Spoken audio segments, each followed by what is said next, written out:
I want to get to NBC's Tom Costello, who is in Washington for us this morning, has covered these jobs numbers for many, many years, including during the Great Recession. You and I covered it together, Tom. Yeah. Do we have the number yet from the Labor Department?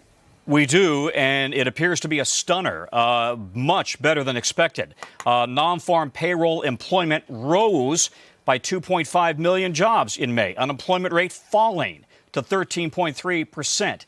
That is down significantly. We had feared that we could be at a 20% unemployment rate, and in fact, it has dropped. It has dropped from 14.7% down to 13.3%. We had feared that we may have as many as 8.3 million jobs lost in May, and in fact, that is not the case. The unemployment rate dropping in May, and the talk all along has been that May or June could be the time when we start to see things turning around as businesses start to reopen. The question is whether the headwind's going to be like for the economy going through the rest of the summer and into the fall, with the pandemic really still very much a factor across the economy. But this is a better than expected situation. The May payrolls up by 2.5 million in May.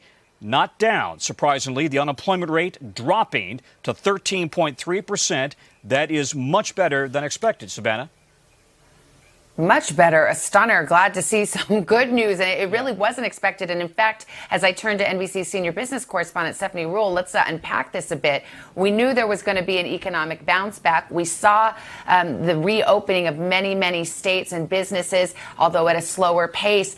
Nevertheless, many economists and experts would tell you you're going to see this higher unemployment rate in May, and it won't even reflect the true extent of the damage. How do you explain it actually going down, which is, of course, just amazing news? Well, it's really, Savannah, about the economy reopening. We saw the biggest job loss when states first shut down. But now that we're shifting into reopening, you're seeing a lot of those jobs come back in specific industries. You're seeing it in healthcare, education, construction, manufacturing, but other industries that have been hit the worst. Think about this: travel, retail, leisure. They're going to take a lot longer to come back. So it's more of a bifurcated number. And one thing to point out, black unemployment. It remains getting hit the hardest. COVID hit African Americans the worst. We're seeing that in unemployment. 20% of black women in this country lost their jobs between February and May. Why? Because they occupy more of the low-wage service jobs. And that's one of the reasons you're seeing people protesting, saying we need to address education and opportunity equality.